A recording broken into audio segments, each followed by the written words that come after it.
Hello friends, स्वागत है part 2 में। पहले पार्ट में हमने बात की थी शेयर क्या होता है, शेयर मार्केट क्या होता है और हम शेयर मार्केट में कैसे इन्वेस्ट कर सकते हैं। आज हम बात करेंगे फंडामेंटल एनालिसिस क्या होता है। किसी भी कंपनी के शेयर खरीदने से पहले उस कंपनी के बारे में जो एनालिसिस किया जाता है, और यह एनालिसिस दो तरीक़ों से होता है। एक होता है फंडामेंटल एनालिसिस, दूसरा होता है टेक्निकल एनालिसिस। तो आज हम बात करेंगे फंडामेंटल एनालिसिस क्या होता है। बाज़ार में दो तरह के लोग होते हैं, एक होते हैं ट्रेडर, दूसरे होते हैं इन्वेस्टर। ट्रेडर ये वे लोग होते हैं जो कंपनी के शेयर की प्राइस का टेक्निकल एनालिसिस की मदद से एनालिसिस करते हैं तथा बाज़ार में ट्रेडिंग करते हैं। दूसरे होते हैं इन्वेस्टर, ये वे लोग होते हैं जो कंपनी के बिजनेस का एनालिसिस करते हैं तथा शेयर मार्केट में लॉन्ग टाइम के लिए इन्वेस्ट करते हैं। तो चलिए आज का टॉपिक शुरू करते हैं। फंडामेंटल एनालिसिस क्या होता है और हमें उसमें क्या देखना चाहिए। सबसे पहले हमें देखना चाहिए कंपनी का बिजनेस कैसा है, कंपनी पर कितना कर्ज है, कंपनी कौन सा प्रोडक्ट बनाती है, कंपनी का मैनेजमेंट कैसा है, कंपनी प्रॉफिट में है या लॉस में है, कंपनी का कैश फ्लो कैसा है, कंपनी के प्रोडक्ट की डिमांड कितनी है, कंपनी के कॉम्पिटिटर कितने ताकतवर हैं। इन सभी चीज़ों का हमें पहले एनालिसिस करना चाहिए। जैसे कि बड़े इन्वेस्टर हैं, जैसे वॉरेन बफेट हो गए या राकेश झुनझुनवाला हो गए, ये भी पहले कंपनियों का फंडामेंटल एनालिसिस करते हैं तथा बाद में उस कंपनी के शेयर को खरीदते हैं। फंडामेंटल एनालिसिस में यह देखा जाता है कि जिस कंपनी के शेयर हम खरीद रहे हैं वह आर्थिक रूप से कितनी मजबूत है, क्या वह भविष्य में हमें मुनाफा दे सकती है या नहीं।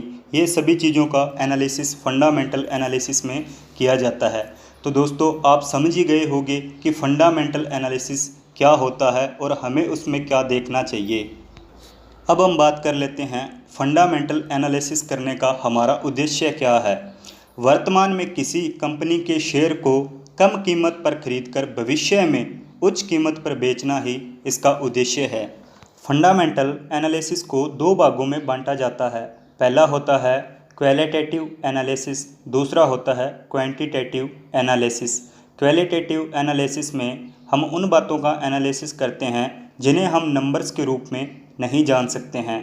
जैसे कि कंपनी का बिजनेस मॉडल कैसा है, कंपनी क्या क्या बिजनेस करती है, कंपनी के प्रोडक्ट और सर्विस कितनी अच्छी है, कंपनी के कितने कॉम्पिटिटर हैं और कंपनी उनसे कितना आगे है और अच्छी है, कंपनी का मैनेजमेंट कैसा है, कंपनी के फ्यूचर प्लान क्या हैं, मार्केट में कंपनी का ब्रांड इमेज कितनी अच्छी है।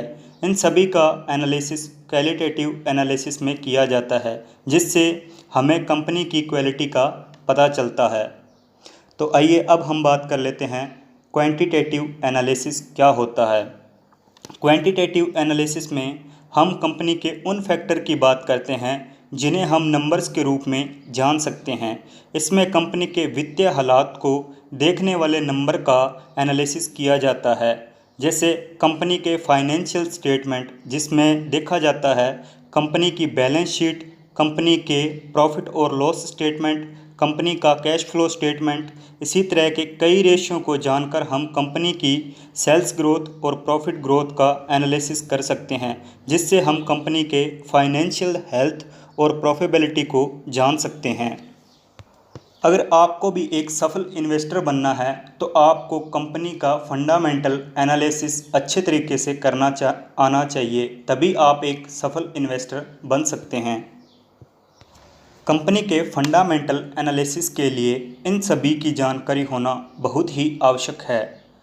Balance sheet, cash flow statement, annual report, financial ratio, PE ratio, EPS, book value, management analysis, profit and sales growth, opponent company. तो फ्रेंड्स आप समझ ही गए होंगे कि फ़ंडामेंटल एनालिसिस क्या होता है और हमें फ़ंडामेंटल एनालिसिस क्यों करना चाहिए। अगर आप इसी तरह की एजुकेशनल वीडियोस देखना चाहते हैं तो हमारे चैनल को सब्सक्राइब करें और बेल आइकन को प्रेस करें और इस वीडियो को लाइक करें दोस्तों। थैंक यू इस वीडियो को देखने के लिए, आपका बहुत बहुत धन्यवाद।